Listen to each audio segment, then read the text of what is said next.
This is the Dollemore Daily, and I'm Jesse Dollemore. Donald Trump's actions in the wake of the 2020 election and his attempt to overturn the free and fair settled results of the election where Joe Biden won, his actions were criminal. And it's becoming more and more clear. Here we are, almost 4 years removed from that election, and there's new evidence and information coming out all the time. What I want to talk about today is the bombshell. And look, I know in today's news cycle, it can be easy to have all of the information just wash over us, and we lose our sense of alarm. We lose our sense of surprise or shock. Oftentimes in the comments, people will say, well, are you surprised by this? One, it is the least contributive type of comment there is. It doesn't contribute anything. All it is, we already knew this, which isn't always the case. There's a lot of things we suspect, but we don't know with rock solid evidence like this story. The Detroit News has obtained a recording. We don't have it publicly yet, but they have obtained a recording where Donald Trump himself was so involved at the granular level of attempting to overturn the results of the 2020 election that he got on a phone call with Wayne County election officials who had already signed, they'd already certified the vote, and he was trying to convince them to reverse that certification.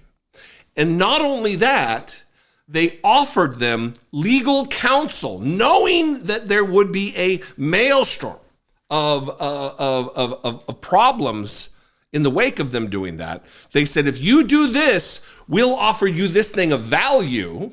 Legal representation seems like bribery to me. And I'm not the only one who believes it's a problem for not only Donald Trump, who was on the phone call, but Ronna, Romney, McDaniel. Karl Rove does too.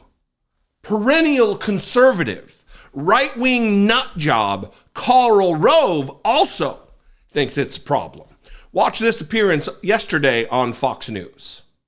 All right, I want to ask you about something else that's popped up, and this is the Detroit News is reporting on a recorded phone conversation between former President Donald Trump, the RNC chairwoman Ronna McDaniel, and two Wayne County Board of Election officials.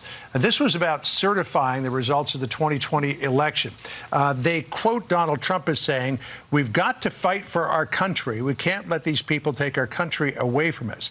Ronna McDaniel then says, "If you can go home tonight, do not sign it." That's the certification of the election results. "We will get you attorneys," followed by Trump saying, "We will take care of that." Those two officials apparently had already voted to certify the results. They tried to rescind their votes, but weren't able to do so. What do you make of all this?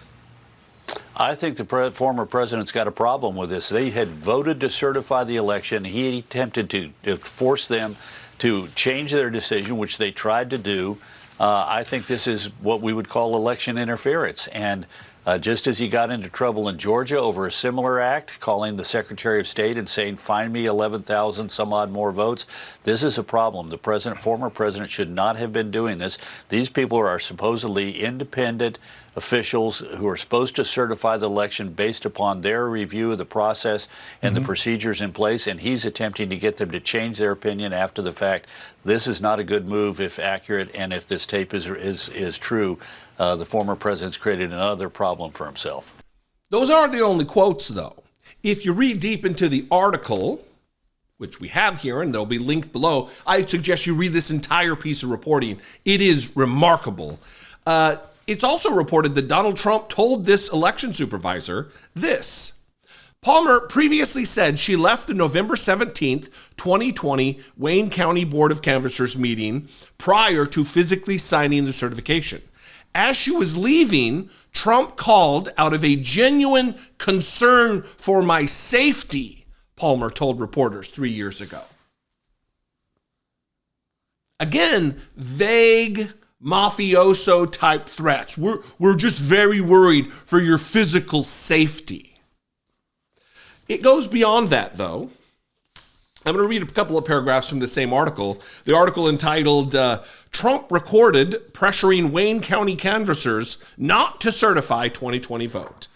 The recordings further demonstrated the direct involvement of Trump as an incumbent president with Republican officials in Michigan in a bid to undermine Biden's win, and how some details of his efforts had remained secret as he launched a campaign to win back the White House in 2024. The Detroit News listened to the audio that was captured in 4 recordings by someone present for the conversation between Trump and the canvassers. That information came to the news through an intermediary who also heard the recordings, but who was not present when they were made. Sources presented the information to the Detroit News on the condition that they not be identified publicly for fear of retribution by the former president or his supporters. The timestamp of the first recording was 9:55 p.m., November 17th, 2020. The time was consistent with Verizon phone records obtained by a U.S. House committee that showed Palmer received calls from McDaniel, the chairman of the Republican National Committee, at 9:53 p.m. and 10:04 p.m. And then, of course, not to be shaken by any scandal of any import, the Trump team, not only are they not denying it, they're making excuses for this. And this is important for the fact that if they know the recording exists, or at least they have fair certainty now that it's out there and it's being reported publicly that it exists. So they can't just deny it. If there was no recording, they would say, this is nonsense, this never happened, this is Trump derangement syndrome. But the fact that there's a recording, they have to answer. And rather than deny, they just make excuses for it and say Trump was just doing his duty to protect elections, when in fact he was attempting to overturn an election. Here's the paragraph. Stephen Chung, a Trump's campaign spokesman, said Trump's actions, quote, were taken in furtherance of his duty as president of the United States to faithfully take care of the laws and ensure election integrity, including investigating the rigged and stolen 2020 presidential election. Even if that was the case, which it is not, but even if it were, it wouldn't be left to the president of the United States himself to do the investigating, to make the calls, to do the gumshoe detective work to get to the bottom of it. He would dispatch the Department of Justice, the FBI, if it was under the color of law. But because this was not, because this is, oh, you go ahead and do something illegal and we'll get you a lawyer, they didn't dispatch the Department of Justice or the FBI or even local law enforcement. For them to act like, oh, Donald Trump was just being an investigator, nonsense. This could be a real problem for Donald Trump. I hope this is a real problem for Donald Trump. Anyway, what do you think? I'd love to know. Do you live in Wayne County? Do you live in Michigan? What are your thoughts? 714-576-4054. Of course, you can email me daily@dollemore.com. I'd love to hear from you. If you appreciate what I do and you want to help support my work, you want to help produce the content on this channel, hit that super thanks button below. Hit the join button, become a channel member for $1.99 a month, or go over to patreon.com/IDoubtIt podcast. All those are great ways to help support the work. Follow me on social media. I'm at Dollemore on Twitter, Instagram, Threads, TikTok, Facebook, Blue Sky, all of them at Dollemore. If you're there, I'm there at Dollemore. I'll see you next time. Have a great weekend. Be genuine. Take care of one another.